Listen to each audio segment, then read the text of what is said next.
दे शिवा पर मोहे है, शुभ कर्म ते कभू न डरूं, न डरूं और सोच अब जाए लड़ूं, निश्चय कर अपनी जीत करूं।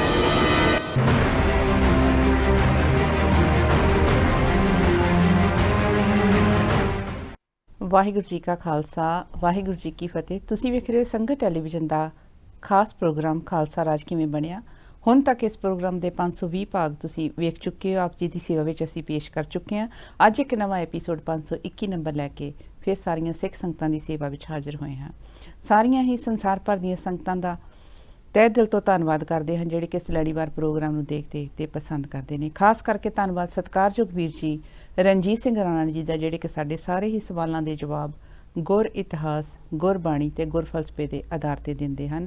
ਵੈਸੇ ਤੇ ਸਾਰੇ ਸੰਸਾਰ ਭਰ ਦੇ ਸਿੱਖ ਭਾਈਚਾਰਾ ਕੀ ਸਾਰੇ ਹੀ ਭਾਈਚਾਰੇ ਵੀਰ ਜੀ ਨੂੰ ਬਹੁਤ ਚੰਗੀ ਤਰ੍ਹਾਂ ਜਾਣਦੇ ਆ ਕਿਉਂਕਿ ਇਹਨਾਂ ਦੀ ਦੇਣ ਕਹਿ ਲਈਏ ਸੰਸਾਰ ਨੂੰ ਬਹੁਤ ਜ਼ਿਆਦਾ। ਇਹਨਾਂ ਨੇ ਗੁਰਮਤ ਇਤਿਹਾਸ ਦੀਆਂ ਕਿਤਾਬਾਂ ਵੀ ਲਿਖੀਆਂ ਹਨ, ਸੰਗਤ ਟੈਲੀਵਿਜ਼ਨ ਦੇ ਪ੍ਰੈਜ਼ੈਂਟਰ ਵੀ ਹਨ, ਲਿਖਾਰੀ ਵੀ ਹਨ ਤੇ ਜਿੱਦਾਂ ਵੀ ਹੋ ਸਕਦਾ ਹੈ ਸਿੱਖ ਭਾਈਚਾਰੇ ਦੀ ਜਿਹੜੀ ਹੈ ਇਹ ਸੇਵਾ ਵੀ ਕਰਦੇ ਹਨ। ਪ੍ਰੋਗਰਾਮ ਦੀ ਸ਼ੁਰੂਆਤ ਕਰਨ ਤੋਂ ਪਹਿਲਾਂ ਗੁਰੂ ਫਤਿਹ ਸਾਂਝੀ ਕਰਦੇ ਵੀਰ ਜੀ। ਵਾਹਿਗੁਰੂ ਜੀ ਕਾ ਖਾਲਸਾ ਵਾਹਿਗੁਰੂ ਜੀ ਕੀ ਫਤਿਹ।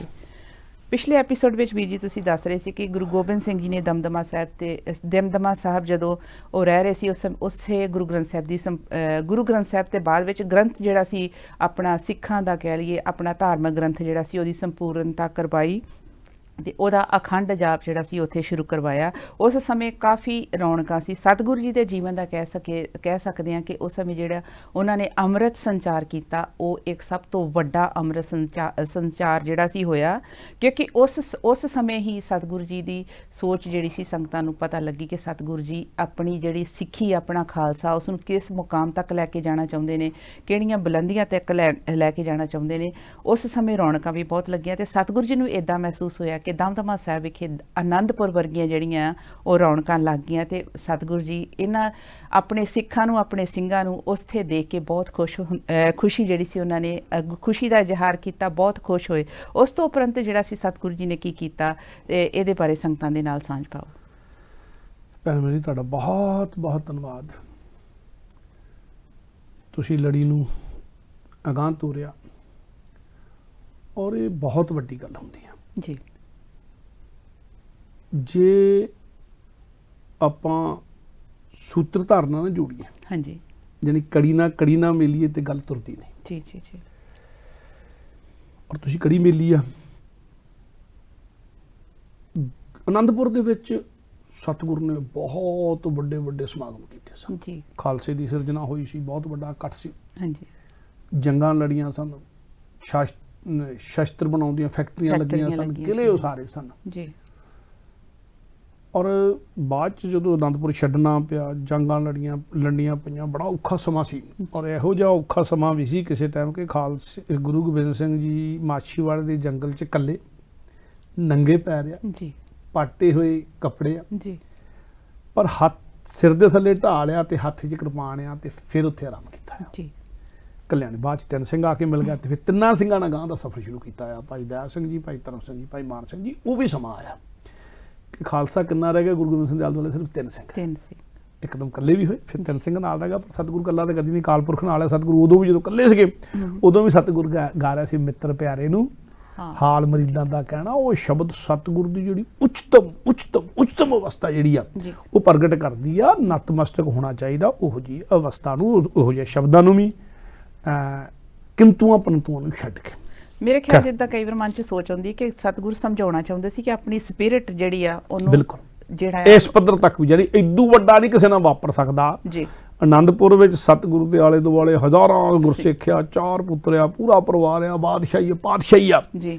ਤੇ ਮਾਛੀਵਾੜੇ ਦੇ ਜੰਗਲ ਦੇ ਵਿੱਚ ਨਾ ਬਾਜ ਆ, ਨਾ ਘੋੜਾ ਆ, ਨਾ ਤਾਜ ਆ, ਕੁਛ ਵੀ ਨਹੀਂ। ਇੱਕ ਕਿਰਪਾਨ ਤੇ ਢਾਲ ਨਾਲ ਆ, ਬਾਕੀ ਸਾਰੇ ਸਾਥੀ ਛੁੱਟ ਗਏ। ਜੁੱਤੀ ਪੈਰ ਨਹੀਂ ਰਹੀ ਹੈਗੀ, ਕੱਪੜੇ ਫਟੇ ਹੋਇਆ। ਪਰ ਸਤਿਗੁਰੂ ਫਿਰ ਵੀ ਕਹਿ ਰਿਹਾ ਮਿੱਤਰ ਪਿਆਰੇ ਨੂੰ ਹਾਲ ਮਿਲਦਾ ਦਾ ਕਹਿਣਾ। ਸਿੱਖ ਨੂੰ ਸਮਝਾ ਰਿਹਾ ਕਿ ਇਦਾਂ ਦਾ ਸਮਾਂ ਵੀ ਆ ਸਕਦਾ ਤੇ ਇਦਾਂ ਦਾ ਵੀ ਆ ਸਕਦਾ। ਉੱਚੀ ਤੋਂ ਉੱਚੀ ਵੀ ਦੁਨੀਆ ਪੱਧਰ ਤੇ ਪ੍ਰਾਪਤੀ ਹੋ ਸਕਦੀ ਆ ਤੇ ਨੀਵੀਂ ਤੋਂ ਨੀਵੀਂ ਗੱਲ ਵੀ ਦੁਨੀਆ ਪੱਧਰ ਤੇ ਹੋ ਸਕਦੀ, ਪਰ ਆਪਣੀ ਅਵਸਥਾ ਨੂੰ ਡੋਲਣ ਨਹੀਂ ਦੇਣਾ। ਇਸੇ ਕਰਕੇ ਮੈਂ ਇਸੇ ਗੱਲ ਨਾਲ ਜੋੜ ਕੇ ਜਿਹੜੀ ਮੈਂ ਗੱਲ ਕਹਿਣ ਲੱਗਾ ਸੀ ਜੀ ਕਿ ਹੁਣ ਦਮਦਮਾ ਸਾਹਿਬ 'ਚ ਫਿਰ ਆਨੰਦਪੁਰ ਵਾਲਾ ਮਾਹੌਲ ਬਣ ਗਿਆ। ਹਾਂਜੀ, ਉੱਦਾਂ ਹੀ ਪਾਤਸ਼ਾਹੀ ਆ, ਉੱਦਾਂ ਹੀ ਰਾਜੇ ਰਜਵਾੜੇ ਆ ਕੇ ਪੂਰੇ ਮਾਲਵੇ ਦੇ ਆਲੇ ਦੁਆਲੇ ਦੇ ਆ ਕੇ ਬੈਠਦੇ, ਚਰਨਾਂ 'ਚ ਬੈਠਦੇ ਆ ਜੀ। ਉੱਦਾਂ ਹੀ ਅੰਮ੍ਰਿਤ ਸੰਚਾਰ ਹੋ ਰਿਹਾ ਆ, ਔਰ ਖਾਲਸਾ ਆ ਕੇ ਜੁੜ ਗਿਆ ਆਲੇ ਦੁਆਲੇ, ਫਿਰ ਦੁਬਾਰਾ ਲੱਖਾਂ ਦੀ ਗਿਣਤੀ 'ਚ ਖਾਲਸਾ ਜੁੜ ਗਿਆ ਹੈਗਾ, ਸ਼ਸਤਰਧਾਰੀ ਹੋਣ ਲੱਗ ਪਿਆ। ਆਨੰਦਪੁਰ ਨਾਲ ਵੱਡੀ ਜਿਹੜੀ ਸਮਰੱਥਾ ਬਣ ਗਈ ਆ ਦੁਨਿਆਵੀ ਤੌਰ ਦੇ ਉੱਤੇ ਵੀ, ਸਿੰਘਾਂ ਦੀ ਫੌਜ ਦੇ ਤੌਰ ਦੇ ਉੱਤੇ ਵੀ। ਔਰ ਸਤਿਗੁਰੂ ਹੁਣ ਬਾਹਰ ਬੈਠੇ ਪੱਧਰੇ ਕਿਲਿਆਂ 'ਚ ਨਹੀਂ, ਬਾਹਰ ਬੈਠੇ ਪੱਧਰੇ ਵੀ ਵੰਗਾਰ ਰਹੇ ਆ। ਔਰ ਹਾਲਾਤ ਜਿਹੜੇ ਬਦਲ ਗਏ ਆ। ਇਸ ਸਮੇਂ ਨੂੰ ਦੁਨਿਆਵੀ ਤੌਰ ਤੇ ਮਨੁੱਖ ਕਹੂਗਾ ਵੀ ਹੁਣ ਖੁਸ਼ੀਆਂ ਦਾ ਸਮਾਂ ਆ, ਕਿਉਂਕਿ ਸਾਡੇ ਕੋਲ ਸ਼ਬਦ ਵੀ ਹੋਰ ਕੋਈ ਹੈ ਨਹੀਂ, ਆਨੰਦ ਸ਼ਬਦ। ਪਰ ਸਤਿਗੁਰੂ ਹਰ ਤਰ੍ਹਾਂ ਦੀ ਗਮੀ ਤੋਂ ਵੀ ਮੁਕਤ ਆ ਤੇ ਖੁਸ਼ੀ ਤੋਂ, ਮਿੱਤਰ ਪਿਆਰੇ ਨੂੰ ਕਹਿ ਸਕਦਾ ਉਸ ਸਮੇਂ 'ਚ। ਤੇ ਸਤਿਗੁਰੂ ਜੇ ਗਮੀ ਤੋਂ ਮੁਕਤ ਹੈ, ਸਤਿਗੁਰੂ ਹਰ ਤਰ੍ਹਾਂ ਦੀ ਖੁਸ਼ੀ ਤੋਂ ਵੀ ਮੁਕਤ ਹੈ। ਸਤਿਗੁਰੂ ਹਰ ਵੇਲੇ ਆਨੰਦ ਵਾਲੀ ਅਵਸਥਾ ਜੀ, ਕਿਉਂਕਿ ਅੰਦਰ ਆਨੰਦ ਇੱਕ ਚੱਲ ਰਿਹਾ ਆ, ਅੰਦਰੋਂ ਜੁੜੇ ਹੁੰਦਾ ਆਨੰਦ ਚੱਲ ਰਿਹਾ। ਸਤਿਗੁਰੂ ਜੁੜਿਆ ਹੋਇਆ ਪ੍ਰਮਾਤਮਾ ਦਾ ਰੂਪ ਹੈ। ਇੱਕ ਟੱਕ, ਇੱਕ ਰਸ, ਇੱਕ ਓਂਕਾਰ, ਉਹਦੇ ਲਈ ਸ਼ਬਦ ਵਰਤਿਆ ਜਾ ਸਕਦਾ। ਏਕ ਓਂਕਾਰ ਯਾਨੀ ਸ਼ਬਦ ਦੀ ਸਮਾਪਤੀ ਨਹੀਂ ਹੁੰਦੀ, ਉੱਤੇ ਕਾਰ ਲਾਉਣ ਦਾ ਮਤਲਬ ਇਹ ਵੀ ਦੀ ਸਮਾਪਤੀ ਨਹੀਂ ਹੋਈ। ਇਹ ਰੱਬ ਦਾ ਸਰੂਪ ਆ, ਇੱਕ ਓਂਕਾਰ ਰੱਬ ਦਾ ਸਰੂਪ, ਤੇ ਗੁਰੂ ਦਾ ਵੀ ਸਰੂਪ ਉਹੀ ਆ, ਉਹਦੀ ਕਦੀ ਸਮਾਪਤੀ ਨਹੀਂ। ਇੱਕ ਰਸ, ਇੱਕ ਟੱਕ ਆਨੰਦ ਚੱਲ ਰਿਹਾ ਹੈਗਾ। ਪਰ ਜਦੋਂ ਦੁਨਿਆਵੀ ਤੌਰ ਤੇ ਦੇਖਣਾ ਹੈ, ਉਦੋਂ ਸਤਿਗੁਰੂ ਨੇ ਸਾਨੂੰ ਸਮਝਾਉਣ ਲਈ ਵੀ ਉਹ ਅਵਸਥਾਵਾਂ ਦਾ ਜ਼ਿਕਰ ਵੀ ਆਉਣਾ ਆ। ਤੇ ਸਤਿਗੁਰੂ ਨੇ ਫਿਰ ਕੀ ਕੀਤਾ, ਜਦੋਂ ਖਾਲਸੇ ਦੀ ਏਡੀ ਵੱਡੀ ਦੇਖੀ ਵੀ ਖਾਲਸਾ ਫਿਰ ਚੜ੍ਹ ਕੇ ਆ ਰਿਹਾ ਹੈਗਾ, ਫਿਰ ਉੱਦਾਂ ਹੀ ਜਾਣੀ ਕਿ ਕਦੇ ਛੋਟੀ ਗੱਲ ਆ ਕਿ ਦਾਦਾ ਵੀ ਸ਼ਹੀਦ ਹੋਇਆ, ਪਿਤਾ ਵੀ ਸ਼ਹੀਦ ਹੋਇਆ, ਤੇ ਉਹਨਾਂ ਦਾ ਪੁੱਤਰ ਫਿਰ ਆਪ ਵੀ ਆ ਰਿਹਾ ਸਤਿਗੁਰੂ ਤੋਂ ਕੁਰਬਾਨ ਹੋਣ ਲਈ, ਤਾਂ ਆਪਣੇ ਪੁੱਤਰਾਂ ਨੂੰ ਵੀ ਲੈ ਕੇ ਆ ਰਿਹਾ। ਬਾਬਾ ਖੁਸ਼ਹਾਲ ਸਿੰਘ ਦੀ ਗੱਲ ਕਰਦੇ ਆਪਾਂ ਕਰਕੇ ਹਟੇ ਨਾ ਪਿਛਲੀ ਵਾਰੀ। ਬਾਬਾ ਖੁਸ਼ਹਾਲ ਸਿੰਘ ਸ਼ਹੀਦ ਹੋਏ ਤੇ 2 ਪੁੱਤਰ ਸ਼ਹੀਦ ਹੋਇਆ, ਪਰ ਉਹਨਾਂ ਦੇ ਪੁੱਤਰ ਬਾਬਾ ਮਨੋਜ ਸਿੰਘ ਆ ਰਿਹਾ ਸਤਿਗੁਰੂ ਤੇਰੇ ਤੋਂ ਕੁਰਬਾਨ, ਤੇ ਆਪਣੇ ਪੁੱਤਰਾਂ ਨੂੰ ਵੀ ਲੈ ਕੇ ਆ ਰਿਹਾ। ਕਹਿੰਦੇ ਛੋਟੀ ਜੀ ਗੱਲ ਆ। ਏਦਾਂ ਹੀ ਜਾਨੀ ਕਿ ਕਿਹੜਾ ਵੀ ਪਰਿਵਾਰ ਦੇ ਭਾਈ ਮਨੀ ਸਿੰਘ ਜੀ ਕਿੱਡੇ ਪਰਿਵਾਰ ਦੇ ਜੀ ਸ਼ਹੀਦ ਹੋਏ ਆ, ਤੇ ਫਿਰ ਉਹ ਆਪਣੇ ਪੁੱਤਰਾਂ ਪੋਤਿਆਂ ਨੂੰ ਲੈ ਕੇ ਨਾਲ ਆ ਰਿਹਾ। ਪੁੱਤਰ ਸ਼ਹੀਦ ਹੋ ਚੁੱਕੇ ਆ, ਪੋਤਿਆਂ ਨੂੰ ਲੈ ਕੇ ਨਾਲ ਆ ਰਿਹਾ ਵੀ ਚਲੋ ਗੁਰੂ ਜੀ ਤੇਰੇ ਤੋਂ, ਮੇਰੇ ਪੋਤੇ ਵੀ ਤੇਰੇ ਤੋਂ ਕੁਰਬਾਨ। ਛੋਟੀ ਗੱਲ ਹੈ ਕਿਤੇ। ਔਰ ਇਦਾਂ ਹੀ ਆਪਾਂ ਬੱਜਰ ਸਿੰਘ ਦੀ ਗੱਲ ਕਰ ਰਹੀਏ, ਬੱਜਰ ਸਿੰਘ ਦਾ ਧੀ ਸ਼ਹੀਦ ਆ, ਜਵਾਈ ਸ਼ਹੀਦ ਆ, ਦੋਤੇ 2 ਸ਼ਹੀਦ ਹੋ ਚੁੱਕੇ ਆ, ਫਿਰ ਇੱਕ ਦੋਤੇ ਨੂੰ ਜਿਹੜਾ ਬਚ ਗਿਆ ਉਹਨੂੰ ਵੀ ਲੈ ਕੇ ਆ ਰਿਹਾ ਸਤਿਗੁਰੂ ਤੇਰੇ ਤੋਂ ਅਸੀਂ ਕੁਰਬਾਨ ਆ। ਕਿਤੇ ਛੋਟੀ ਜੀ ਗੱਲ ਆ। ਇਹ ਜਿਹੜੀ ਖਾਲਸੇ ਦੀ ਸਪਿਰਿਟ ਆ, ਸਤਿਗੁਰੂ ਤੇਰੇ ਤੋਂ ਕੁਰਬਾਨ, ਸਤਿਗੁਰੂ ਤੇਰੇ ਤੋਂ ਕੁਰਬਾਨ, ਸਤਿਗੁਰੂ ਤੇਰੇ ਤੋਂ ਕੁਰਬਾਨ। ਸਤਿਗੁਰੂ ਕਹਿੰਦੇ ਤੂੰ ਮੇਰੇ ਤੋਂ ਕੁਰਬਾਨ ਤੇ ਮੈਂ ਤੇਰੇ ਤੋਂ ਕੁਰਬਾਨ। ਸਤਿਗੁਰੂ ਨੇ ਜਿਹੜੀ ਖਾਲਸੇ ਤੋਂ ਕੁਰਬਾਨ ਜਾਣ ਦੀ ਗੱਲ ਕੀਤੀ, ਜਿਹੜੀ ਇਹ ਮਹਿਮਾ ਸੀਗੀ, ਇਹ ਜਿਹੜੀ ਖਾਲਸੇ ਦੀ ਮਹਿਮਾ, ਇਹ ਸਤਿਗੁਰੂ ਨੇ ਫਿਰ ਗੁਰੂ ਗ੍ਰੰਥ ਸਾਹਿਬ ਦੀ ਸੰਪੂਰਨਤਾ ਤੋਂ ਬਾਅਦ, ਉਹ ਸਮਰ ਸੰਚਾਰ ਤੋਂ ਬਾਅਦ ਸਿੱਖਾਂ ਦੀ ਖਾਲਸੇ ਦੀ ਅਵਸਥਾ ਦੇਖ ਕੇ ਕਿ ਕੁਰਬਾਨੀਆਂ ਦੇ ਹੀ ਜਾ ਰਿਹਾ, ਘਰ-ਬਾਰ ਛੱਡੀ ਬੈਠੇ ਆ, ਪਰ ਫਿਰ ਵੀ ਕੁਰਬਾਨ ਹੋਣ ਨੂੰ ਤਿਆਰ ਆ। ਤੇ ਸਤਿਗੁਰੂ ਨੇ ਉਹ ਜਿਹੜੀ ਖਾਲਸੇ ਦੀ ਉਦੋਂ ਦੀ ਸਪਿਰਿਟ ਦੇਖਣਾ, ਫਿਰ ਸਤਿਗੁਰੂ ਨੇ ਉੱਥੇ ਦਮਦਮਾ ਸਾਹਿਬ ਬੈਠ ਕੇ ਖਾਲਸੇ ਦੀ ਮਹਿਮਾ ਉਚਾਰੀ। ਉਹ ਤਾਂ ਗੁਰੂ ਗ੍ਰੰਥ ਸਾਹਿਬ ਵੀ ਸੰਪੂਰਨ ਹੋ ਚੁੱਕਾ ਆ। ਹਾਂਜੀ, ਜਿਹੜੀ ਦਸਵਾਂ ਦੀ ਬਾਣੀ ਸੀਗੀ ਉਹ ਵੱਖ-ਵੱਖ ਹੋ ਚੁੱਕੀ, ਕੁਛ ਸਾਂਭੀ ਹੋਈ ਆ ਸਿੰਘਾਂ ਨੇ, ਕੁਛ ਵੱਖ-ਵੱਖ ਹੋ ਚੁੱਕੀ ਆ। ਤੇ ਇੱਥੇ ਬੈਠ ਕੇ ਦਮਦਮਾ ਸਾਹਿਬ ਹੁਣ ਸਤਿਗੁਰੂ ਨੇ ਨਵੀਂ ਸਿਰਜਣਾ ਕੀਤੀ ਖਾਲਸੇ ਦੀ ਮਹਿਮਾ ਦੀ। ਖਾਲਸੇ ਦੀ ਮਹਿਮਾ ਦੇ ਜਿੰਨੇ ਹੀ ਸ਼ਬਦ ਆ ਉਹ ਸਾਰੇ ਦਮਦਮਾ ਸਾਹਿਬ ਉਚਾਰਨ ਕੀਤੇ ਬੈਠ ਕੇ। ਠੀਕ, ਸਤਿਗੁਰੂ ਨੇ, ਮੈਂ ਉਹਦੇ ਚ ਕੁਝ ਉਦਾਹਰਨਾਂ ਸਾਂਝੀਆਂ ਕਰ ਲਵਾਂ। ਜ਼ਰੂਰ। ਸਤਿਗੁਰੂ ਨੇ ਕਿਹਾ, ਮਾਨਾ ਤਾਂ ਖਾਲਸਾ ਮੇਰਾ ਰੂਪ ਹੈ ਖਾਸ। ਸਾਰਾ ਤਾਂ ਨਹੀਂ ਕਿਹਾ ਹੋਣਾ ਕਿਉਂਕਿ ਆਪਣੇ ਐਪੀਸੋਡ ਆਪਾਂ ਨੂੰ ਅੱਗੇ ਨਹੀਂ, ਪਰ ਆਪਾਂ ਕੁਝ ਸ਼ਬਦ ਸਾਂਝੇ ਕਰ ਲੈਣੇ। ਮੇਰਾ ਜੀ ਕਰਦਾ ਕੁਝ ਖਾਲਸੇ ਦੀ ਮਹਿਮਾ ਕਰਨ ਦੀ। ਖਾਲਸਾ ਮੇਰਾ ਰੂਪ ਹੈ ਖਾਸ, ਖਾਲਸੇ ਮੈਂ ਹੂੰ ਕਰੂ ਨਿਵਾਸ, ਖਾਲਸਾ ਮੇਰਾ ਮੁੱਖ ਹੈ ਅੰਗਾ, ਖਾਲਸੇ ਕਹੂੰ ਸਦ ਸਦ ਸੰਗਾ। ਯਾਨੀ ਕਿ ਇਹ ਸੌਖੇ ਸ਼ਬਦ ਆ, ਸਿੱਧੇ ਅਰਥ ਸਮਝ ਆਉਂਦੇ ਆ, ਜਿੱਦਾਂ ਦੀ ਮਾਲਵੇ ਦੇ ਲੋਕ ਸਮਝ ਸਕਦੇ, ਆਮ ਲੋਕ ਜਿੱਦਾਂ ਦੇ ਆਮ ਲੋਕਾਂ ਦੀ ਬੋਲੀ ਠੇਠ ਪੰਜਾਬੀ ਦੇ ਵਿੱਚ ਖਾਲਸੇ ਦੀ ਮਹਿਮਾ ਸਤਿਗੁਰੂ ਨੇ ਕੀਤੀ। ਦਮਦਮਾ ਸਾਹਿਬ ਬੈਠ ਕੇ ਉੱਥੋਂ ਦੀ ਬੋਲੀ ਦੇ ਵਿੱਚ ਇੱਕ ਤਰ੍ਹਾਂ ਦੀ ਨਾਲ ਮਲਵਈ ਦਾ ਅਸਰ ਵੀ ਇਹਦੇ ਸ਼ਬਦਾਂ ਦੇ ਵਿੱਚ।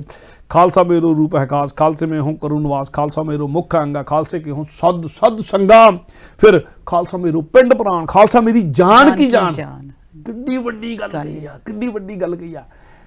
ਖਾਲਸਾ ਮੇਰੇ ਪਿੰਡ ਪ੍ਰਾਣ, ਖਾਲਸਾ ਮੇਰਾ ਪਿੰਡ ਬਣਾ ਹੁੰਦਾ ਸਰੀਰ, ਖਾਲਸਾ ਮੇਰਾ ਸਰੀਰ ਵੀ ਆ, ਪਰ ਕੱਲਾ ਸਰੀਰ ਹੀ ਨਹੀਂ, ਸਰੀਰ ਦੇ ਅੰਦਰ ਜਿਹੜੇ ਪ੍ਰਾਣ ਚੱਲ ਰਹੇ ਆ ਉਹ ਵੀ ਖਾਲਸਾ ਆ। ਆਮ ਤੌਰ ਤੇ ਸਰੀਰ ਪਿਆਰਾ ਇਹਦਾ ਪ੍ਰਾਣ ਨਿਕਲ ਜਾਂਦੇ। ਸਤਿਗੁਰੂ ਕਹਿੰਦੇ ਮੇਰਾ ਪਿੰਡ ਵੀ ਤੇ ਮੇਰੇ ਪਿੰਡਾਂ ਦੇ ਅੰਦਰ ਜਿਹੜੇ ਚੱਲ ਰਿਹਾ, ਪਿੰਡ ਸਰੀਰ ਦੇ ਅੰਦਰ ਜਿਹੜੇ ਚੱਲਦਾ ਪ੍ਰਾਣ ਆ ਉਹ ਵੀ ਖਾਲਸਾ ਹੀ ਆ। ਖਾਲਸਾ ਮੇਰੋ ਪਿੰਡ ਪ੍ਰਾਣ, ਖਾਲਸਾ ਮੇਰੀ ਜਾਨ ਕੀ ਜਾਨ, ਖਾਲਸਾ ਮੇਰੀ ਜਾਨ ਦੀ ਜਾਨ ਹੈ। ਜੇ ਖਾਲਸਾ ਹੈਗਾ ਤੇ ਮੇਰੀ ਜਾਨ ਹੈ। ਕਿੱਡੀ ਵੱਡੀ ਗੱਲ, ਕਿੰਨਾ ਵੱਡਾ ਮਾਣ ਦਿੱਤਾ ਇਹ ਦਮਦਮਾ ਸਾਹਿਬ ਬੈਠ ਕੇ ਦਿੱਤਾ। ਫਿਰ ਇੱਥੇ ਨਹੀਂ ਗੱਲ ਕੀ, ਇੱਥੇ ਗੱਲ ਨਹੀਂ ਛੱਡੀ। ਫਿਰ ਸਤਿਗੁਰੂ ਕਹਿੰਦੇ ਖਾਲਸਾ ਮੇਰੋ ਸਤਿਗੁਰ ਪੂਰਾ। ਛੋਟੀ ਜੀ ਗੱਲ ਆ। ਸਾਰੀ ਦੁਨੀਆ ਆ ਕੇ ਗੁਰੂ ਨਾਨਕ, ਗੁਰੂ ਗੋਬਿੰਦ ਸਿੰਘ ਨੂੰ ਨਤਮਸਤਕ ਹੋ ਰਹੀ ਆ। ਗੁਰੂ ਨਾਨਕ ਦੀ ਜੋਤ ਹੈ, ਗੁਰੂ ਗੋਬਿੰਦ ਸਿੰਘ ਜੀ ਸਤਿਗੁਰੂ ਕਹਿ ਕੇ ਨਤਮਸਤਕ ਹੋ ਰਹੀ ਹੈ। ਸਤਿਗੁਰੂ ਕਹਿ ਰਿਹਾ ਖਾਲਸਾ ਮੇਰੋ ਸਤਿਗੁਰ ਪੂਰਾ, ਖਾਲਸਾ ਮੇਰੋ ਸੱਜਣ ਸੂਰਾ। ਖਾਲਸਾ ਮੇਰਾ ਨਾ ਮਿੱਤਰ ਆ ਔਰ ਸੂਰਮਾ ਮਿੱਤਰ ਆ। ਇੱਕ ਤਾਂ ਮਿੱਤਰ ਹੋ ਜਾਣਾ, ਪਰ ਨਾਲ ਕਹਿਣਾ ਮੇਰਾ ਮਿੱਤਰ ਵੀ ਆ, ਪਰ ਸੂਰਮਾ ਮਿੱਤਰ ਆ। ਮੈਨੂੰ ਪਤਾ ਜਦੋਂ ਮੈਨੂੰ ਕਿਤੇ ਲੋੜ ਪੈਂਦੀ ਮੇਰੇ ਮੂਹਰੇ ਆ ਕੇ ਖੜਾ ਹੋ ਜਾਂਦਾ।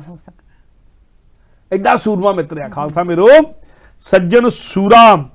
ਔਰ ਇੱਕ ਗੱਲ ਇੱਥੇ ਹੋਰ ਮੈਂ ਸਾਂਝੀ ਕਰਦਾ, ਇਹ ਗੱਲ ਕਹਿ ਕੇ ਸਤਿਗੁਰੂ ਨੇ, ਮੈਂ ਜਿਹੜੀ ਖਾਲਸੇ ਦੀ ਮਹਿਮਾ ਕਰਦਿਆਂ ਸਤਿਗੁਰੂ ਨੇ ਕਿਹਾ ਵੀ ਲੋਕੀ ਕਿਤੇ ਇਹ ਨਾ ਸਮਝ ਲੈਣ ਆਉਣ ਵਾਲੇ ਸਮਿਆਂ ਦੇ ਵਿੱਚ ਕਿ ਮੈਂ ਜਜ਼ਬਾਤੀ ਹੋ ਕੇ ਗੱਲ ਕਹਿ ਰਿਹਾ, ਮੈਂ ਹਿਰਦੇ ਤੋਂ ਬਿਲਕੁਲ ਉਦਾਂ ਹੀ ਇਹ ਗੱਲ ਕਹਿ ਰਿਹਾ ਜਿੱਦਾਂ ਤੁਰਕੀ ਬਾਣੀ ਕਹੀ ਜਾਂਦੀ। ਤੁਰਕੀ ਬਾਣੀ ਹੈ ਮੇਰੀ, ਇਹ ਹਿਰਦੇ ਤੋਂ ਨਿਕਲੀ ਹੋਈ ਬਾਣੀ ਹੈ, ਤੁਰਕੀ ਬਾਣੀ ਹੈ ਮੇਰੀ। ਮੈਂ ਸਿਰਫ ਕਹਿਣ ਲਈ ਨਹੀਂ ਕਹਿ ਰਿਹਾ, ਕਹਿੰਦੇ ਸਤਿਗੁਰੂ ਕਹਿੰਦੇ, ਔਰ ਮਿੱਥਿਆ ਨਹੀਂ ਕਹਿ ਰਿਹਾ, ਮੈਂ ਸਿਰਫ ਵਡਿਆਈ ਕਰਨ ਲਈ ਨਹੀਂ ਕਹਿ ਰਿਹਾ। ਤੇ ਸਤਿਗੁਰੂ ਨਾਲ ਇਸ਼ਾਦੀ ਭਰ ਦਿੰਦੇ ਆ, ਕਹਿੰਦੇ ਜਾਂ ਮੈਂ ਰੰਜ ਨਾ ਮਿੱਥਿਆ ਭਾਖੀ, ਮੈਂ ਖਾਲਸੇ ਦੀ ਮਹਿਮਾ ਕਰਦਾ ਰਤਾ ਵੀ ਮਿੱਥਿਆ ਗੱਲ ਨਹੀਂ ਕਹਿ ਰਿਹਾ, ਇਹ ਹੂ ਬਹੂ ਸੱਚ ਆ, ਹੂ ਬਹੂ ਸੱਚ ਆ। ਜਿੱਦਾਂ ਤੁਰਕੀ ਬਾਣੀ ਸੱਚ ਆ, ਤੁਰਕੀ ਬਾਣੀ ਦਾ ਹੀ ਰੂਪ ਆ, ਸਤਿਗੁਰੂ ਦੇ ਮੁਖਾਰ ਤੋਂ ਨਿਕਲੇ ਬੋਲਿਆ ਗੁਰਬਾਣੀ ਆ, ਤੁਰਕੀ ਬਾਣੀ ਆ। ਸਤਿਗੁਰੂ ਕਹਿੰਦੇ ਵੀ ਜਾਂ ਮੈਂ ਰੰਚ ਨਾ ਮਿੱਥਿਆ ਭਾਖੀ, ਪਾਰ ਬ੍ਰਹਮ ਗੁਰੂ ਨਾਨਕ ਸਾਖੀ, ਕਿ ਮੈਂ ਸਾਹਿਬ ਸ਼੍ਰੀ ਗੁਰੂ ਨਾਨਕ ਦੇਵ ਤੇ ਉਸ ਪ੍ਰਮਾਤਮਾ ਦੀ ਸ਼ਾਦੀ ਭਰ ਕੇ, ਸਾਖੀ ਹੁੰਦੀ ਸ਼ਾਦੀ ਭਰਨੀ, ਉਹਨਾਂ ਦੀ ਸ਼ਾਦੀ ਭਰ ਕੇ, ਇੱਕ ਤਰ੍ਹਾਂ ਦੀ ਜਿੱਦਾਂ ਆਪਾਂ ਆਮ ਗੱਲ ਕਰਦੇ ਕਹਿੰਦੇ ਮੈਂ ਸਹੁੰ ਖਾ ਕੇ ਗੱਲ ਕਰੀ ਨਾ, ਹਾਂਜੀ ਹਾਂਜੀ, ਵੀ ਸੱਚ ਆ। ਤੇ ਸਤਿਗੁਰ ਕਹਿੰਦੇ ਵੀ ਪਾਰ ਬ੍ਰਹਮ ਗੁਰੂ ਨਾਨਕ ਦੀ ਸਾਖੀ ਭਰ ਕੇ, ਬਿਲਕੁਲ ਸਿੱਧੇ ਸ਼ਬਦਾਂ 'ਚ ਕਹਿਣਾ ਕਿ ਉਸ ਪਾਰ ਬ੍ਰਹਮ ਤੇ ਗੁਰੂ ਨਾਨਕ ਨੂੰ ਯਾਦ ਕਰਕੇ ਕਹਿ ਰਹੇ, ਜਿੱਦਾਂ ਆਪਾਂ ਕਹੀ ਮੈਂ ਗੁਰੂ ਨਾਨਕ ਨੂੰ ਯਾਦ ਕਰਕੇ ਕਹਿ ਰਿਹਾ, ਉਹ ਸਹੁੰ ਖਾ ਕੇ ਕਹਿੰਦਾ ਵੀ ਆਹ ਗੱਲ ਨਹੀਂ। ਤੇ ਸਤਿਗੁਰੂ ਬਿਲਕੁਲ ਉਦਾਂ ਹੀ ਕਹਿ ਰਿਹਾ ਹੈਗਾ, ਮੈਂ ਪਾਰ ਬ੍ਰਹਮ ਸਾਹਿਬ ਸ਼੍ਰੀ ਗੁਰੂ ਨਾਨਕ ਦੇਵ ਨੂੰ ਯਾਦ ਕਰਕੇ ਗੱਲ ਕਹਿ ਰਿਹਾ ਆ। ਜਾਂ ਮੈਂ ਰੰਚ ਨਾ ਮਿੱਥਿਆ ਭਾਖੀ, ਮੈਂ ਰੰਚ ਵੀ ਰਤੀ ਭਰਵੇ ਦੀ ਮਿੱਥਿਆ ਗੱਲ ਨਹੀਂ ਕਹਿ ਰਿਹਾ, ਗਲਤ ਗੱਲ ਨਹੀਂ ਕਹਿ ਰਿਹਾ। ਇਹ ਖਾਲਸਾ ਜਿਹੜੀ ਮੈਂ ਮਹਿਮਾ ਕਹਿ ਰਿਹਾ, ਖਾਲਸਾ ਮੇਰੇ ਸਤਿਗੁਰੂ ਦਾ, ਖਾਲਸਾ ਮੇਰੇ ਸੱਜਣ ਸੂਰਾ, ਖਾਲਸਾ ਹੈਗਾ ਆ ਜੀ, ਅੱਡੀ ਮਹਿਮਾ। ਤੇ ਫਿਰ ਕੋਈ ਸ਼ੱਕ ਨਾ ਕਰੇ ਇਸ ਗੱਲ ਦੇ ਉੱਤੇ। ਇਸ ਲਈ ਜਾਂ ਮੈਂ ਰੰਚ ਨਾ ਮਿੱਥਿਆ ਭਾਖੀ, ਪਾਰ ਬ੍ਰਹਮ ਗੁਰੂ ਨਾਨਕ ਸਾਖੀ, ਉਹ ਪ੍ਰਮਾਤਮਾ ਅਕਾਲ ਪੁਰਖ ਤੇ ਗੁਰੂ ਨਾਨਕ ਇਹ ਗੱਲ ਨੂੰ ਜਾਣਦਾ ਕਿ ਮੈਂ ਇਹਦੀ ਚ ਰਤੀ ਵੀ ਗੱਲ ਝੂਠ ਨਹੀਂ ਕਹੀ ਜੀ। ਉਹਨਾਂ ਨੂੰ ਹਾਜ਼ਰ ਨਾਜ਼ਰ ਜਾਣ ਕੇ ਕਹੀ ਜਾਂਦੇ, ਫਿਰ ਸਤਿਗੁਰੂ ਕਹਿੰਦੇ ਆ ਖਾਲਸਾ ਅਕਾਲ ਪੁਰਖ ਦੀ ਫੌਜ, ਵੀ ਫੌਜ ਆ, ਤੇ ਫੌਜ ਹੈ ਕਿਹਦੀ ਆ? ਸਤਿਗੁਰੂ ਕਹਿੰਦੇ ਮੇਰੀ ਨਹੀਂ, ਮੇਰਾ ਤਾਂ ਸਤਿਗੁਰੂ ਸੱਜਣ ਸੂਰਾ ਆ, ਇਹ ਫੌਜ ਹੈਗੀ ਆ, ਪਰ ਇਹ ਫੌਜ ਕਿਹਦੀ ਆ? ਅਕਾਲ ਪੁਰਖ ਦੀ ਆ। ਖਾਲਸਾ ਅਕਾਲ ਪੁਰਖ ਕੀ ਫੌਜ, ਪ੍ਰਗਟਿਓ ਖਾਲਸਾ ਪਰਮਾਤਮ ਕੀ ਮੌਜ। ਇੱਥੇ ਮੌਜ ਦੇ ਅਰਥ ਆਮ ਤੌਰ ਤੇ ਆਪਾਂ ਸਿੱਧੀ ਸ਼ਬਦ ਲੈ ਲੈ, ਪਰ ਮੌਜ ਦੇ ਅਰਥ ਇੱਥੇ ਹੈਗੇ ਆ, ਮੌਜ ਹੁੰਦੀ ਲਹਿਰ ਜਿਹੜੀ ਸਮੁੰਦਰ 'ਚ ਉੱਡਦੀ ਆ। ਸਤਿਗੁਰ ਕਹਿੰਦੇ ਪ੍ਰਮਾਤਮਾ ਦੇ ਵਿੱਚੋਂ ਉੱਠੀ ਹੋਈ ਲਹਿਰ ਆ, ਪ੍ਰਮਾਤਮਾ ਦਾ ਹਿੱਸਾ ਹੀ, ਯਾਨੀ ਕਿ ਜੇ ਸਮੁੰਦਰ ਆ ਤੇ ਲਹਿਰ ਜਦੋਂ ਉੱਠਦੀ ਆ ਉਹ ਸਮੁੰਦਰ ਦਾ ਹਿੱਸਾ ਹੀ ਆ।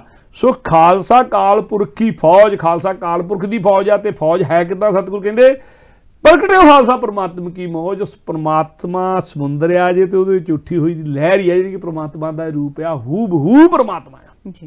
ਔਰ ਕਦੇ ਸਾਡੇ ਇਤਿਹਾਸਕਾਰਾਂ ਨੇ ਵੀ ਇਹ ਗੱਲ ਕਹੀ ਆ, ਪੰਥ ਪ੍ਰਕਾਸ਼ ਦੀ ਗੱਲ ਹੈ, ਮੈਨੂੰ ਯਾਦ ਆ ਗਈ, ਖਾਲਸਾ ਕਾਲ ਪੁਰਖ ਕੀ ਦੇਹਾ, ਕਿ ਖਾਲਸਾ ਜਿਹੜਾ ਹੈ ਉਸ ਅਕਾਲ ਪੁਰਖ ਦੀ ਦੇਹ ਆ ਜੀ, ਕਿਉਂਕਿ ਅਕਾਲ ਪੁਰਖ ਕੋਲ ਦੇਹ ਨਹੀਂ, ਹਾਂਜੀ ਉਹ ਨਿਰੰਕਾਰ ਆ। ਤੇ ਜਿਹੜੇ ਖਾਲਸੇ, ਜਦੋਂ ਅਕਾਲ ਪੁਰਖ ਨੇ ਸੰਸਾਰ ਤੇ ਪ੍ਰਗਟ ਹੋਣਾ ਆ, ਆਪਣੇ ਸਾਰੇ ਗੁਣ ਲੈ ਕੇ ਪ੍ਰਗਟ ਹੋਣਾ ਆ, ਆਪਣੇ ਸ਼ਸਤਰਧਾਰੀ ਰੂਪ 'ਚ ਪ੍ਰਗਟ ਹੋਣਾ, ਤੇ ਖਾਲਸਾ ਅਕਾਲ ਪੁਰਖ ਕੀ ਦੇਹਾ, ਉਹ ਅਕਾਲ ਪੁਰਖ ਦੀ ਦੇਹ ਆ ਖਾਲਸਾ। ਸੋ ਖਾਲਸਾ ਅਕਾਲ ਪੁਰਖ ਕੀ ਫੌਜ, ਪ੍ਰਗਟਿਓ ਖਾਲਸਾ ਪਰਮਾਤਮ ਕੀ ਮੌਜ। ਸਾਰਾ ਕੁਝ ਕਹਿ ਕੇ ਫਿਰ ਨਾਲ ਇੱਕ ਸਤਿਗੁਰੂ ਨੇ ਚੇਤਾਵਨੀ ਵੀ ਦਿੱਤੀ,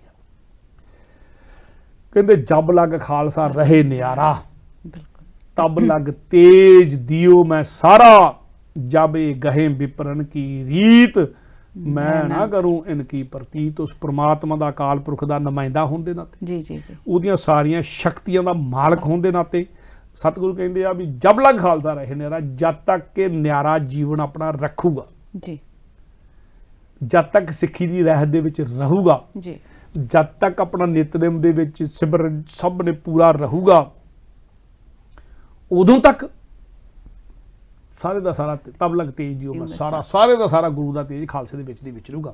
ਪਰ ਜਬੇ ਕਹੇ ਵਿਪਰਨ ਕੀ ਰੀਤ, ਜਦੋਂ ਇਹਨੇ ਵਿਪਰਾਂ ਦੀਆਂ ਰੀਤਾਂ ਕਰਨੀਆਂ ਸ਼ੁਰੂ ਕਰ ਦਿੱਤੀਆਂ, ਆਪਣਾ ਨਿਆਰਾਪਨ ਛੱਡ ਦਿੱਤਾ, ਆਪਣੀ ਵੱਖਰੀ ਹਸਤੀ ਛੱਡ ਦਿੱਤੀ, ਆਪਣੀ ਵੱਖਰੀ ਹੋਂਦ ਛੱਡ ਦਿੱਤੀ, ਆਪਣਾ ਆਪਾ ਛੱਡ ਦਿੱਤਾ, ਆਪਣਾ ਗੁਰੂ ਨਾਲ ਪਿਆਰ ਛੱਡ ਦਿੱਤਾ, ਆ ਜਾਦੂ ਟੂਣੇ ਵਾਲੇ ਦੁਆਲੇ ਦੁਆਲੇ ਘੁੰਮਣ ਲੱਗ ਪਿਆ, ਧਾਗੇ ਤਵੀਤਾਂ ਵਾਲੇ ਦੁਆਲੇ ਦੁਆਲੇ ਘੁੰਮਣ ਲੱਗ ਪਿਆ। ਜਬੇ ਗਹੇ ਵਿਪਰਨ ਕੀ ਰੀਤ, ਮੈਂ ਨਾ ਕਰੂੰ ਇਨ ਕੀ ਪ੍ਰਤੀਤ, ਮੈਨੂੰ ਇਹਨਾਂ ਤੇ ਕੋਈ ਵਿਸ਼ਵਾਸ ਨਹੀਂ ਦੇਣਾ, ਫਿਰ ਮੇਰੀ ਨਹੀਂ ਵਿੱਚ ਬਹਿ ਨਹੀਂ ਵਿੱਚ ਵਿਚਰਨਾ। ਇਹ ਨਾਲ ਚੇਤਾਵਨੀ ਵੀ ਦੇ ਦਿੱਤੀ। ਇਹ ਜਿਹੜੀ ਬਖਸ਼ਿਸ਼ ਕੀਤੀ ਸਤਿਗੁਰੂ ਨੇ, ਜਿਹੜੀਆਂ ਰਹਿਮਤਾਂ ਕੀਤੀਆਂ ਸਤਿਗੁਰੂ ਨੇ, ਵਡਿਆਈਆਂ ਵੀ ਦਿੱਤੀਆਂ, ਨਾਲ ਚੇਤਾਵਨੀਆਂ ਵੀ ਦਿੱਤੀਆਂ। ਐਡਾ ਵੱਡਾ ਹੈ ਪਰ ਇੱਥੇ ਕੋਈ ਥੜਕ ਸਕਦਾ ਹੈ ਜੀ ਜੀ। ਤੇ ਜਦੋਂ ਅਸੀਂ ਥੜਕਦੇ ਹਾਂ ਫਿਰ ਸਤਿਗੁਰੂ ਦੀਆਂ ਬਖਸ਼ਿਸ਼ਾਂ ਤੋਂ ਲਾਂਭੇ ਹੋ ਜਾਂਦੇ। ਪਰ ਨਾਲ ਸਤਿਗੁਰੂ ਨੇ ਕਿਹਾ ਵੀ ਉਪਮਾ ਖਾਲਸੇ ਜਾਤ ਨਾ ਕਹੀ, ਜੇਵਾ ਏਕ ਪਾਰ ਮੈਂ ਲਹੀ, ਕਿ ਖਾਲਸੇ ਦੀ ਉਪਮਾ ਇੰਨੀ ਵੱਡੀ ਆ ਇੰਨਾ ਵੱਡਾ ਆ, ਇਹਨੂੰ ਸਾਜਤਾ ਕਾਲਪੁਰਖ ਦੀ ਫੌਜ ਬਣਾ ਕੇ, ਕਾਲਪੁਰਖ ਦਾ ਰੂਪ ਬਣਾ ਕੇ, ਕਾਲਪੁਰਖ ਦੀਆਂ ਸਾਰੀਆਂ ਸ਼ਕਤੀਆਂ ਦੇ ਕੇ ਇਹਨੂੰ ਇੰਨਾ ਵੱਡਾ ਬਣਾ ਦਿੱਤਾ ਆ ਕਿ ਉਪਮਾ ਖਾਲਸੇ ਜਾਤ ਨਾ ਕਹੀ ਜੇਵਾ ਏਕ ਪਾਰ ਨਾ ਰਹੀ ਮੇਰੀ ਇੱਕ ਜੀਵ ਆ। ਉਹਦੇ ਨਾਲ ਕਿੰਨੀਆਂ ਕੁ ਗੁਣ ਕਹੂੰਗਾ ਮੈਂ, ਕਹਿ ਹੀ ਨਹੀਂ ਹੋਣੇ। ਖਾਲਸੇ ਦੇ ਗੁਣ ਇੰਨੇ ਜ਼ਿਆਦਾ। ਔਰ ਸਤਿਗੁਰੂ ਸਮਰੱਥ ਸਤਿਗੁਰੂ ਜਿਹਦੇ ਕੋਲ ਆ ਕੇ ਸ਼ਬਦ ਨੱਚਦੇ ਆ, ਜੀ ਜੀ, ਜਿਹਦੇ ਕੋਲ ਆ ਕੇ ਲਫ਼ਜ਼ ਨੱਚਦੇ ਆ। ਔਰ ਸਤਿਗੁਰ ਦੀ, ਗੁਰੂ ਗੋਬਿੰਦ ਸਿੰਘ ਦੀ ਕਦੇ ਬਾਣੀ ਪੜ੍ਹ ਕੇ ਦੇਖ ਲਿਓ, 7 ਭਾਸ਼ਾਵਾਂ ਦੇ ਵਿੱਚ ਸਤਿਗੁਰ ਦੇ ਸ਼ਬਦ, ਬੇਸ਼ੱਕ ਉਹ ਅਰਬੀ ਹੋਵੇ, ਬੇਸ਼ੱਕ ਉਹ ਫਾਰਸੀ ਹੋਵੇ, ਬੇਸ਼ੱਕ ਉਹ ਸੰਸਕ੍ਰਿਤ ਹੋਵੇ, ਬੇਸ਼ੱਕ ਬ੍ਰਿਜ ਭਾਸ਼ਾ ਹੋਵੇ, ਬੇਸ਼ੱਕ ਹਿੰਦਕੀ ਹੋਵੇ, ਬੇਸ਼ੱਕ ਉਹ ਪੰਜਾਬੀ ਗੁਰਮੁਖੀ ਹੋਵੇ, ਸਤਿਗੁਰ ਦੇ ਮੂਹਰੇ ਆ ਕੇ ਉਹ ਸ਼ਬਦ ਨੱਚਦੇ ਆ। ਜਿੱਦਾਂ ਸਤਿਗੁਰੂ ਚਾਹੁੰਦੇ ਉੱਦਾਂ ਹੁੰਦੇ ਆ। ਸ਼ਬਦਾਂ ਦੀ ਜਾਦੂਗਰੀ ਲੱਗਦੀ ਆ, ਜਾਣੀ ਕਿ ਭਾਵੇਂ ਜਾਪ ਸਾਹਿਬ ਪੜ੍ਹ ਲਈਏ, ਭਾਵੇਂ ਕਾਲ ਉਸਤਤ ਪੜ੍ਹ ਲਈਏ, ਭਾਵੇਂ ਸਤਿਗੁਰੂ ਦੀ ਜਿਹੜੀ ਮਰਜ਼ੀ ਚੰਡੀ ਦੀ ਵਾਰ ਪੜ੍ਹੀਏ, ਤਾਂ ਜੇ ਜੋਸ਼ ਚਾਹੀਦਾ ਤਾਂ ਫਿਰ ਜੋਸ਼ ਆ ਰਿਹਾ ਆ। ਜੇ ਕਿਤੇ ਕਾਲ ਉਸਤਤ ਪੜ੍ਹੀਏ ਤੂੰ ਹੀ ਦਾ ਜਾਪ ਹੋ ਰਿਹਾ ਆ। ਜੇ ਯਾਨੀ ਕਿ ਜਿਹੜਾ ਵੀ ਰਸ ਗੁਰੂ, ਇਹੋ ਜਿਹਾ ਰਸ ਹੋਰ ਕੋਈ ਨਹੀਂ ਕਵਿਤਾ ਦਾ ਜਿਹੜਾ ਸਤਿਗੁਰ ਦੀ ਬਾਣੀ ਅੰਦਰ ਨਾ ਨਹੀਂ ਮਿਲਦਾ। ਔਰ ਕਿਤੇ ਤਸ਼ਬੀਹਾਂ ਸਤਿਗੁਰ ਦੀਆਂ, ਨਤਮਸਤਕ ਹੋ ਜਾਂਦਾ। ਔਰ ਇਹ ਜਦੋਂ ਨਤਮਸਤਕ ਹੁੰਦਾ ਬੰਦਾ, ਤੇ ਬੰਦਾ ਆਪੇ ਜਿਹਨੇ ਕਿਤੇ ਕਵਿਤਾ ਜਾਣੀ ਆ, ਜਿਹਨੇ ਕਵਿਤਾ ਜੀਵੀ ਆ, ਜਿਹੜਾ ਕਵਿਤਾ ਦੇ ਰੂਪ 'ਚ ਜਾਣਦਾ, ਉਹ ਕਹਿੰਦਾ ਵੀ ਇਹੋ ਜਿਹੀ ਕਵਿਤਾ ਮਨੁੱਖ ਨਹੀਂ ਲਿਖ ਸਕਦਾ, ਇਹੋ ਜਿਹੀ ਕਵਿਤਾ ਸਤਿਗੁਰ ਹੀ ਲਿਖ ਸਕਦਾ। ਕਿੰਤੂ ਕਰਨ ਵਾਲਿਆਂ ਫੇਰ ਵੀ ਕਰੀ ਜਾਣਾ। ਤੇ ਸਤਿਗੁਰ ਕਹਿੰਦੇ ਐਡੀ ਸਮਰੱਥ ਕਲਮ ਹੈ ਸਤਿਗੁਰ ਦੇ ਕੋਲ। ਉਹ ਐਡੀ ਸਮਰੱਥ ਕਲਮ ਆ ਕਿ ਜਫਰਨਾਮਾ ਸਤਿਗੁਰ ਲਿਖਦੇ ਫਾਰਸੀ 'ਚ, ਔਰੰਗਜ਼ੇਬ ਪੜ੍ਹ ਕੇ ਬਿਲਕੁਲ ਮਰ ਉੱਤੇ ਕੀ ਅਸਰ ਹੋਇਆ, ਉੱਤੇ ਕੀ ਅਸਰ ਹੋਇਆ। ਐਡੀ ਸਮਰੱਥ ਕਲਮ ਹੈ ਸਤਿਗੁਰ ਦੇ ਕੋਲ। ਪਰ ਸਮਰੱਥ ਕਲਮ ਦੇ ਹੁੰਦਿਆਂ ਸ਼ਬਦ ਆ ਕੇ ਨੱਚਦੇ ਫਿਰ ਵੀ ਸਤਿਗੁਰ ਕਹਿੰਦੇ ਆ ਉਪਮਾ ਖਾਲਸੇ, ਖਾਲਸੇ ਦੀ ਉਪਮਾ ਇੰਨੀ ਵੱਡੀ ਆ ਕਿ ਉਪਮਾ ਖਾਲਸੇ ਜਾਤ ਨਾ ਕਹੀ ਜੀਵਾ ਏਕ ਪਾਰ ਨਾ ਲਈ। ਇੱਕ ਜੀਵਾ ਪਾਰ ਨਹੀਂ ਲਿਆ ਹੁੰਦੀ, ਇਹ ਖਾਲਸੇ ਦੀ ਉਪਮਾ ਆ। ਔਰ ਸਤਿਗੁਰ ਕਿਰਪਾ ਕਰੇ, ਸਤਿਗੁਰ ਰਹਿਮਤਾਂ ਕਰੇ, ਸਤਿਗੁਰ ਬਖਸ਼ਿਸ਼ ਕਰੇ, ਸਾਨੂੰ ਆਪਣੇ ਗੁਣ ਦੇ ਕੇ ਖਾਲਸੇ ਬਣਾ ਲਵੇ। ਇਹ ਅਰਦਾਸਾਂ ਕਰਨੀਆਂ ਚਾਹੀਦੀਆਂ।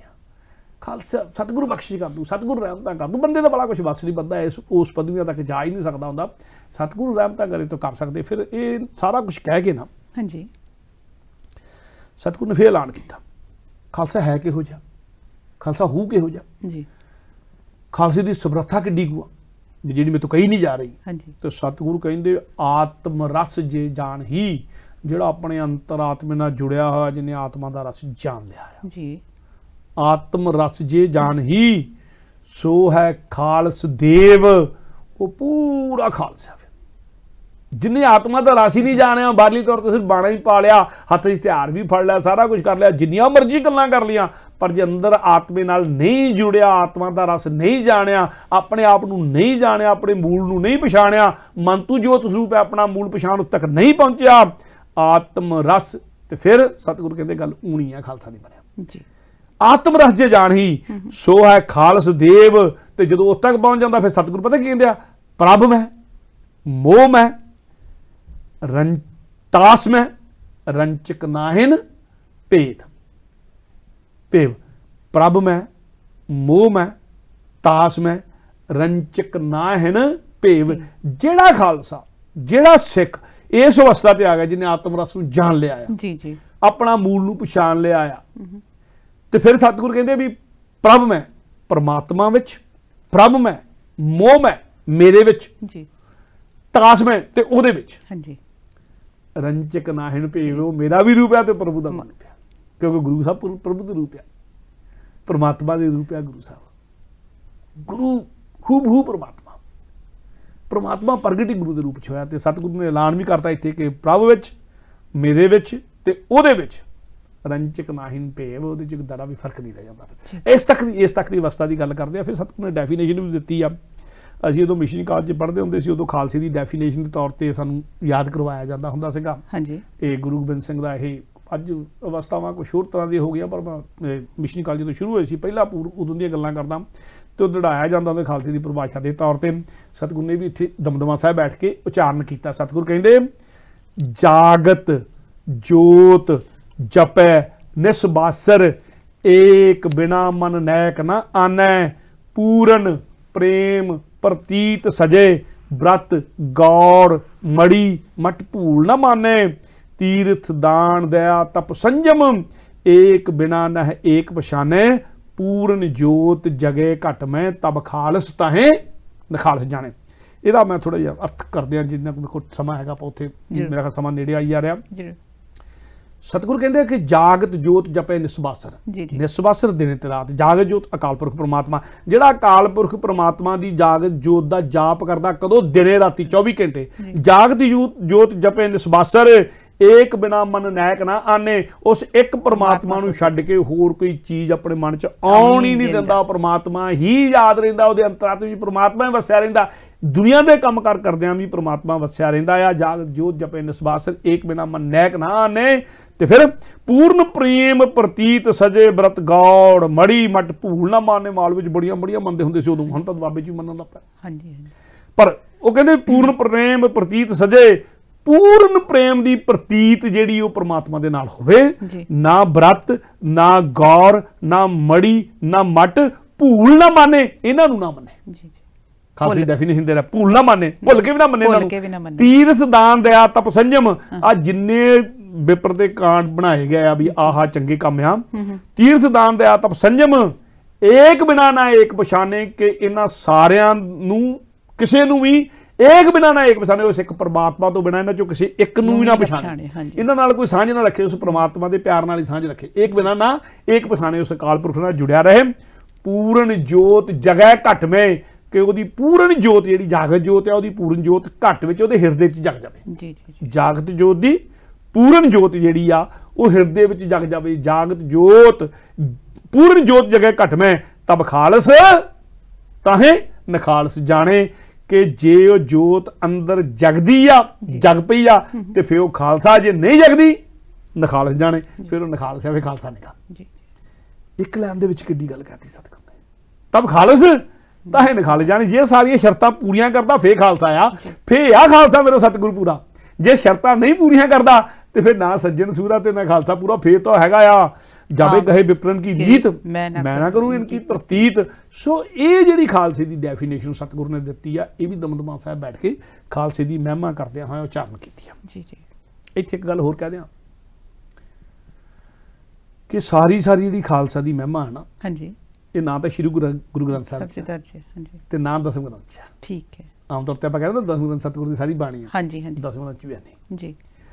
ਇੱਕ ਗ੍ਰੰਥ ਹੋ ਰਿਹਾ ਜੀ, ਗੁਰੂ ਗੋਬਿੰਦ ਸਿੰਘ ਦੇ ਨਾਂ ਨਾਲ ਜੁੜਿਆ। ਉਸ ਗ੍ਰੰਥ ਨੂੰ ਆਪਾਂ ਕਹਿੰਦੇ ਸਰਬਲੋਹ ਗ੍ਰੰਥ। ਸੁਣਿਆ ਨਾਂ ਨਾ? ਹਾਂਜੀ ਬਿਲਕੁਲ, ਬਹੁਤ ਨਾਂ ਸੁਣਿਆ ਹੋਇਆ। ਸਰਬਲੋਹ ਗ੍ਰੰਥ, ਜਿਹਦੇ ਵਿੱਚ ਖਾਲਸੇ ਦੀ ਮਹਿਮਾ ਆ। ਕੁਛ ਹੋਰ ਕਵੀਆਂ ਦੀਆਂ ਰਚਨਾਵਾਂ ਵੀ ਆ, ਗੁਰੂ ਗੋਬਿੰਦ ਸਿੰਘ ਦੀਆਂ ਕੁਛ ਹੋਰ ਰਚਨਾਵਾਂ ਵੀ ਆ। ਇਹ ਗ੍ਰੰਥ ਸਰਬਲੋਹ ਗ੍ਰੰਥ ਦੇ ਵਿੱਚ ਖਾਲਸੇ ਦੀ ਮਹਿਮਾ ਆ। ਇਹ ਇੰਨੀ ਕੁ ਪ੍ਰਵਾਨਿਤ ਬਾਣੀ ਆ ਸਿੱਖ ਰਿਆਤ ਮਰਿਆਦਾ ਦੇ ਤੌਰ ਤੇ ਕਿ ਇਹਦਾ ਜਾਪ ਜਾਗਤ ਜੋਤ ਜਪੇ ਨਿਸਬਾਸਰ, ਸਰਬਲੋਹ ਦੀ ਬਾਣੀ ਦਾ ਇਹਦਾ ਜਾਪ ਜਿਹੜਾ ਗੁਰੂ ਗੋਬਿੰਦ ਸਿੰਘ ਦੀ ਬਾਣੀ ਦੇ ਤੌਰ ਦੇ ਉੱਤੇ ਹਰਮੰਦਰ ਸਾਹਿਬ ਵੀ ਹੁੰਦਾ ਆ। ਔਰ ਜਿੱਥੇ ਜਿੱਥੇ ਸਾਡੀਆਂ ਸਟੇਜਾਂ, ਮੇਰੇ ਖਿਆਲ ਜਦੋਂ ਵਿਸਾਖੀ ਦਾ ਦਿਨ ਆਉਂਦਾ ਆ, ਜਦੋਂ ਖਾਲਸੇ ਦੀ ਮਹਿਮਾ ਦੀ ਗੱਲ ਆਉਂਦੀ, ਜਦ ਤੱਕ ਇਹ ਸ਼ਬਦ ਨਾ ਪੜੋ ਕਿਸੇ ਦੁਆਨ ਦੀ ਸੰਪੂਰਨਤਾ ਨਹੀਂ ਹੁੰਦੀ। ਜੀ ਜੀ ਇਦਾਂ ਹੀ ਨਾ ਦੁਨੀਆ ਭਰ ਦੇ ਵਿੱਚ। ਹਾਂਜੀ ਤੇ ਪਰ ਇਹ ਨਾ ਗੁਰੂ ਗ੍ਰੰਥ ਸਾਹਿਬ 'ਚ ਆ, ਨਾ ਦਸਮ ਗ੍ਰੰਥ 'ਚ। ਸਰਬਲੋਹ ਗ੍ਰੰਥ ਵੱਖਰਾ ਗ੍ਰੰਥ ਆ, ਉਹਦੇ ਵਿੱਚ ਆ। ਉਹਦੇ 'ਚ ਗੁਰੂ ਗੋਬਿੰਦ ਸਿੰਘ ਨੇ ਕੁਛ ਹੋਰ ਬਾਣੀਆਂ ਆ, ਕੁਛ ਕਵੀਆਂ ਦੀਆਂ ਬਾਣੀਆਂ ਵੀ ਆ। ਤੇ ਜਦੋਂ ਆਪਾਂ ਦਮਦਮਾ ਸਾਹਿਬ ਜਾਈਏ ਨਾ, ਜਿਹਨੂੰ ਪੰਜਵਾਂ ਤਖਤ ਦੇ ਤੌਰ ਤੇ ਨਿਹੰਗ ਸਿੰਘ ਬੁੱਢਾ ਦਲ ਦੇ ਤੌਰ ਤੇ ਜਾਣਦੇ ਆ, ਨਿਹੰਗ ਸਿੰਘਾਂ ਦਾ ਵੱਡਾ ਦਲ ਆ। ਤੇ ਜਾਂ ਇੱਦਾਂ ਕਰੋ ਕਿ ਨਿਹੰਗ ਸਿੰਘਾਂ ਦੇ ਸਾਰੇ ਦਲਾਂ ਦਾ ਸਮੂਹ ਜਿਹੜਾ ਹੈੱਡ ਆਫ ਉਹ ਆ, ਪੰਜਵਾਂ ਤਖਤ ਦੇ ਤੌਰ ਤੇ ਜਾਣਦੇ ਆ। ਉੱਥੇ ਜਦੋਂ ਪ੍ਰਕਾਸ਼ ਕਰਦੇ, ਗੁਰੂ ਗ੍ਰੰਥ ਸਾਹਿਬ ਦਾ ਪ੍ਰਕਾਸ਼ ਵੀ ਕਰਦੇ ਆ। ਹਾਂਜੀ ਪਰ ਨਾਲ ਦੋਨੇ ਪਾਸੇ ਥੋੜੇ ਨੀਵੇਂ ਰੱਖ ਕੇ, ਜਿੱਦਾਂ ਵਿੱਚ ਰਾਜਾ ਹੁੰਦਾ, ਹਾਂਜੀ, ਤੇ ਆਲੇ ਦੁਆਲੇ ਦੋ ਵਜ਼ੀਰ ਹੁੰਦੇ ਆ। ਇੱਕ ਬੰਨੇ ਦਸਮ ਗ੍ਰੰਥ ਦਾ ਪ੍ਰਕਾਸ਼ ਹੁੰਦਾ, ਇੱਕ ਬੰਨੇ ਸਰਬਲੋਹ ਪ੍ਰਕਾਸ਼ ਹੁੰਦਾ ਆ। ਮੈਂ ਪ੍ਰਕਾਸ਼ ਕਰਨ ਲਈ ਕਹਿ ਨਹੀਂ ਰਿਹਾ, ਪਰ ਮੈਂ ਜਿਹੜੀਆਂ ਸਾਡੀਆਂ ਪਿਰਤਾਂ ਚੱਲੀਆਂ ਆ ਰਹੀਆਂ, ਮੈਂ ਉਹਨਾਂ ਦੀ ਗੱਲ ਕਰ ਰਿਹਾ ਹੈਗਾ। ਜਦੋਂ ਇਤਿਹਾਸ ਦੀ ਗੱਲ ਕਰਨੀ, ਉੱਥੇ ਇੱਕ ਤਾਂ ਆਪਣੀ ਅੜੀ ਨਹੀਂ ਚੱਲਦੀ, ਤੁਸੀਂ ਆਪਣੀ ਮਰਜ਼ੀ ਨਹੀਂ ਕਰ ਸਕਦੇ। ਜੋ ਕੁਛ ਚੱਲ ਰਿਹਾ ਹੋਵੇ ਤੇ ਉਹ ਦਾਅਵਾ ਕਰਦੇ ਆ ਕਿ ਉਦੋਂ ਤੋਂ ਲੈ ਕੇ ਪ੍ਰਕਾਸ਼ ਚੱਲ ਰਿਹਾ। ਜੀ ਜੀ ਜੋ ਤੋਂ ਲੈ ਕੇ ਸਤਿਗੁਰੂ ਇੱਥੇ ਸੀਗੇ, ਬਾਬਾ ਦੀਪ ਸਿੰਘ ਉੱਥੇ ਬੈਠੇ ਸੀ, ਉਦੋਂ ਤੋਂ ਲੈ ਕੇ ਪ੍ਰਕਾਸ਼ ਲਗਾਤਾਰ ਇਹ ਚੱਲ ਰਿਹਾ ਹੈਗਾ। ਇਹ ਉਹਨਾਂ ਦਾ ਦਾਅਵਾ ਆ। ਪਰ ਦਾਅਵੇ 'ਚ ਕਿੰਨਾ ਕੁ ਸੱਚ ਆ, ਕਿੰਨਾ ਇਹਦੇ ਬਾਰੇ ਜਿਹੜੀ ਆਪਾਂ ਗੱਲ, ਬਾਕੀਆਂ ਸਾਰੇ ਸ਼ਬਦ ਨੇ, ਮੈਂ ਮੇਰਾ ਸਮਾਂ ਹੋ ਗਿਆ, ਆਪਾਂ ਇੱਥੇ ਖਿਮਾ ਜਾਚਨਾ ਕਰ ਜਾਣੀ ਆ। ਸੋ ਸ਼੍ਰੋਮਣੀ ਗ੍ਰੰਥ ਸ੍ਰੀ ਗੁਰੂ ਗ੍ਰੰਥ ਸਾਹਿਬ ਜੀ, ਜਿਹਦੇ ਕੋਲ ਗੁਰੂ ਦੀ ਪਦਵੀ ਆ, ਪਰ ਗੁਰੂ ਦੀ ਪਦਵੀ ਦੇ ਨਾਲ ਦਸਮ ਗ੍ਰੰਥ ਦੀ ਵੀ ਗੱਲ ਵੀ ਸਿੱਖੀ ਚੱਲਦੀ ਆ, ਸਿੱਖੀ ਸਰਬਲੋਹ ਗ੍ਰੰਥ ਦੀ ਵੀ ਗੱਲ ਚੱਲਦੀ ਆ, ਸਿੱਖੀ 'ਚ ਭਾਈ ਗੁਰਦਾਸ ਦੀਆਂ ਵਾਰਾਂ ਦੀ ਵੀ ਗੱਲ ਚੱਲਦੀ ਆ, ਸਿੱਖੀ 'ਚ ਭਾਈ ਨੰਦ ਲਾਲ ਦੀਆਂ ਰਚਨਾਵਾਂ ਦੀ ਗੱਲ ਵੀ ਚੱਲਦੀ ਆ। ਸਿੱਖੀ ਦੇ ਪ੍ਰਵਾਨਿਤ ਗ੍ਰੰਥ ਇਹ ਮੇਰਾ ਖਿਆਲ ਮੈਂ ਇੱਥੇ ਖਿਮਾ ਜਾ ਬਿਲਕੁਲ ਵੀਰ ਜੀ, ਤੁਹਾਡਾ ਬਹੁਤ ਬਹੁਤ ਧੰਨਵਾਦ। ਜਿੱਦਾਂ ਤੁਸੀਂ ਦੱਸਿਆ ਕਿ ਸਤਿਗੁਰੂ ਜੀ ਨੇ ਖਾਲਸੇ ਨੂੰ ਬਹੁਤ ਪਿਆਰ ਦਿੱਤਾ, ਬਹੁਤ ਵਡਿਆਈ ਦਿੱਤੀ, ਪਰ ਉੱਥੇ ਇਹ ਵੀ ਉਹਨਾਂ ਨੇ ਕਿਹਾ ਕਿ ਜਦ ਤੱਕ ਡਿਸਿਪਲਿਨ ਵਿੱਚ ਰਹੂਗਾ, ਜਦ ਤੱਕ ਇਹ ਜੋ ਵੀ ਸੰਵਿਧਾਨ ਸਤਿਗੁਰੂ ਜਿੱਦਾਂ ਗੁਰੂ ਗੋਬਿੰਦ ਸਿੰਘ ਜੀ ਨੇ ਬਣਾਇਆ, ਖਾਲਸਾਈ ਦਾ ਕੀ ਪੈਟਰਨ ਬਣਾਇਆ ਉਹਦੇ ਵਿੱਚ ਰਹੂਗਾ ਤਾਂ ਮੇਰੀਆਂ ਖੁਸ਼ੀਆਂ ਪ੍ਰਾਪਤ ਕਰੂਗਾ। ਪ੍ਰੋਗਰਾਮ ਕਰਦੇ ਅਗਰ ਸਾਡੇ ਕੋਲ ਗਲਤੀ ਹੋ ਗਈ, ਦੋਵੇਂ ਹੱਥ ਜੋੜ ਕੇ ਤੁਹਾਡੇ ਕੋਲ ਮਾਫੀ ਮੰਗਦੇ ਹਾਂ, ਕਿਉਂਕਿ ਦਿਲ ਤਾਂ ਕਰਦਾ ਹੁੰਦਾ ਕਿ ਲੜੀਵਾਰ ਜਿਹੜੀ ਹੋਰ ਗੱਲਬਾਤ ਚੱਲੀ ਜਾਓ, ਪਰ ਵਕਤ ਇਜਾਜ਼ਤ ਨਹੀਂ ਦਿੰਦਾ। ਜਿੱਥੇ ਅਸੀਂ ਪ੍ਰੋਗਰਾਮ ਦੀ ਸਮਾਪਤੀ ਕੀਤੀ ਹੈ ਉੱਥੋਂ ਸ਼ੁਰੂਆਤ ਕਰਾਂਗੇ। ਇੱਥੇ ਫਤਿਹ ਬੁਲਾਉਂਦੇ ਹਾਂ। ਵਾਹਿਗੁਰੂ ਜੀ ਕਾ ਖਾਲਸਾ, ਵਾਹਿਗੁਰੂ ਜੀ ਕੀ ਫਤਿਹ। देश वा पर मोहे है, शुभ कर्म ते कभू न डरूं, न डरूं और सोच अब जाए लड़ूं, निश्चय कर अपनी जीत करूं।